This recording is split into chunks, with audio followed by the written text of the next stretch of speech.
Hello, Happy New Year and welcome to Real. This weekend, the church celebrates the visit of the Magi, Three Kings Day, the Feast of the Epiphany.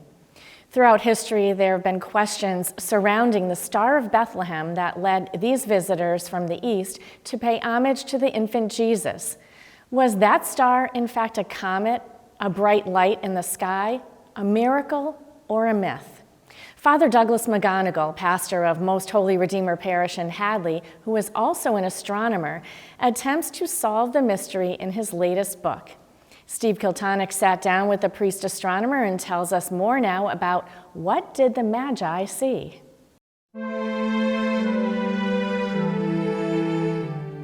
The Star of Bethlehem has captured the imagination of scholars, scientists, and astronomers for centuries. It's arguably one of the most famous stars in human history, and also one of the biggest mysteries. According to the Gospel of Matthew, the star led the Magi, or wise men, to the infant Jesus, an event known as Epiphany. But what exactly was the Star of Bethlehem?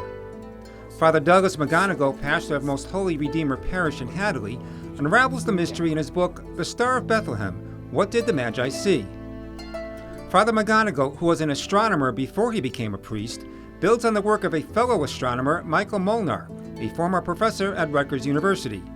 Molnar presents a compelling argument in his 1999 book of what the Magi may have seen based on his research of an ancient coin.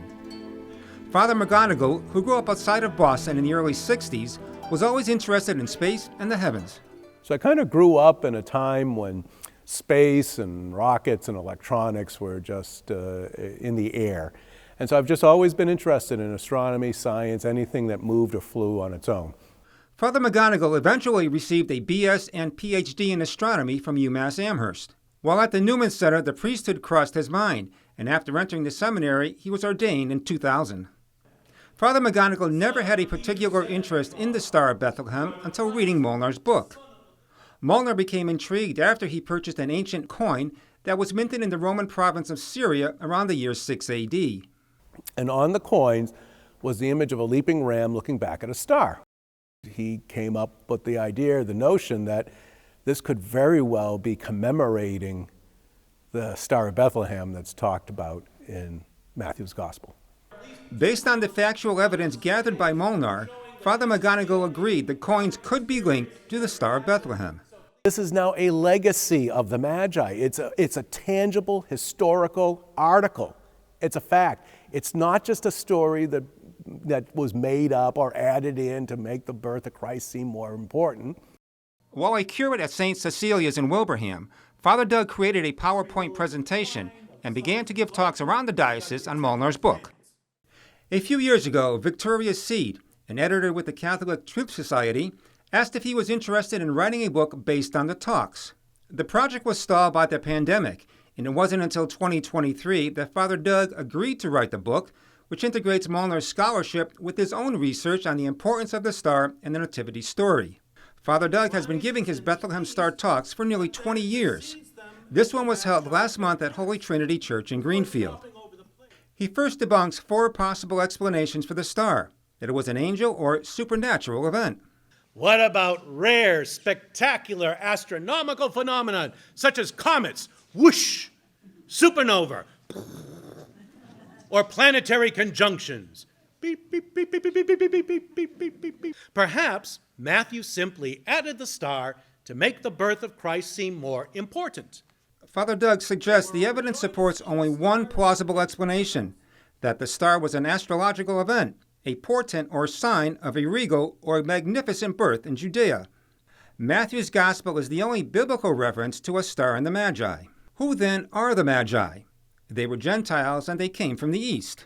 They were astrologers. They were wise men. They would explain natural phenomenon. They were healers, and they could cast horoscopes. That was their trade.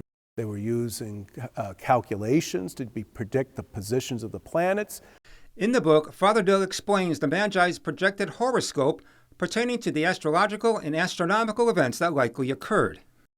Everything all comes together, one thing on top of another, that on April 17th, 6 BC, pointed towards a regal birth in Judea. Although astrology is anathema to Christians, Father McGonigal believes we need to view the event as historical fact to understand the motivation of the Magi. He offers his version of a potential conversation between the Magi after witnessing a stupendous astrological portent. Balthasar, look at this one. We got, Saturn and Jupiter and the sun are all in Aries, and the moon occults Jupiter as it's having a heliacal rising in Aries. Wow, there's a new king being born in Judea. Astronomers going back to the 4th century AD have written about the same event, which falls within the same period historians believe Jesus was born. The sign of the zodiac that rules over Judea is Aries, the ram. And so you would think that if you're going to have a birth of a king in Judea, then the regal portent should appear in the constellation Aries. The Gospel of Luke explains Jesus was born around the time Quirinius was governor of Syria. After Molnar discovered Quirinius minted the coins of a leaping ram looking back at a star, he wondered if the coins could be linked to the star. Provincial coinage was the primary means for Rome to push its propaganda on the population. When they put the leaping ram looking at a star on a low denomination coin, so that means everybody has them in their purses, they're sending a message. The message is, yes, we are aware of a regal portent in this constellation Aries that was a regal birth. And you all think it was for the Messiah. Well, no. It was for Caesar. Fearing a Jewish revolt, the coins may have been an attempt by the Romans to subvert the Star of Bethlehem and twist its meaning to benefit the emperor. So, what did the Magi actually see? If you got it in your head that it's a Spielbergian, encounters of the third kind sort of event that leads everybody to the mountaintop, no. To them, big, bright, shiny things wasn't so much the big deal. It was the layering on of multiple things that really kind of caught their attention. Father Doug explains in detail about King Herod, Roman and Greek history, the coins, as well as the celestial configurations leading up to the Star of Bethlehem, which most likely was the planet Jupiter being eclipsed by the moon. Since the book release, Father McGonigal's talks have been well received. At Holy Trinity, over 70 people attended his latest PowerPoint presentation, which replicates the format used in the book. Father Doug answered questions, and attendees could purchase autographed copies of the book. Many left with a new perspective of the star. Father McGonigal concludes we may never know with certainty if the coins are linked to the stars.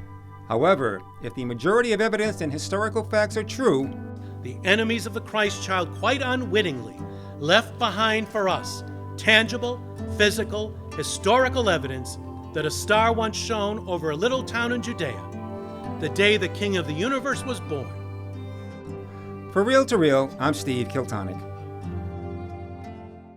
And if you'd like to purchase Father Doug's book, we have provided a link to Amazon at iobserve.org, or you can stop by his parish, Most Holy Redeemer in Hadley.